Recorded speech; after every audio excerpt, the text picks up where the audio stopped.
আরে 500 টাকা ওরই হবে হয়তো, যাই গিয়ে দিয়ে আসি। এই শোনো, এনো 500 টাকা, জামা কাপড় কাছ থেকে তোমার প্যান্টের পকেট থেকে পেলাম।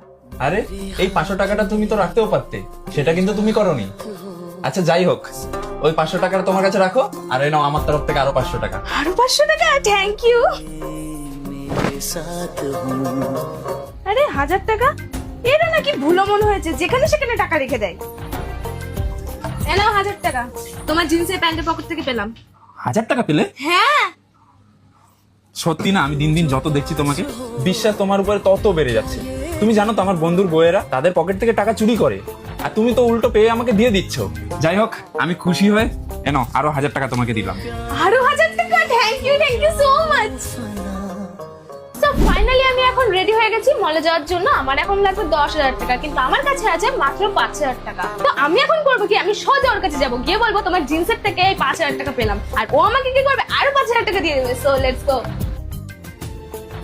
এনো 5,000 টাকা, তোমার জিন্সের পকেটে ছিল। কি আমার জিন্সের পকেটে 5,000 টাকা ছিল? হ্যাঁ, তুমি কোনো কিছু ঠিক রাখতে পারো না। হ্যাঁ, এত আরে টাকা। Thank you so much. কি বলে যে ধন্যবাদ দেবো, আমার না 5,000 টাকাটা খুব দরকার ছিল, তুমি খুঁজে দিয়ে খুব ভালো করলে, বুঝলে তো? ঠিক আছে, আমি এই 5,000 টাকা নিয়ে গেলাম, তুমি কোথায় যাবা যাও। হ্যাঁ।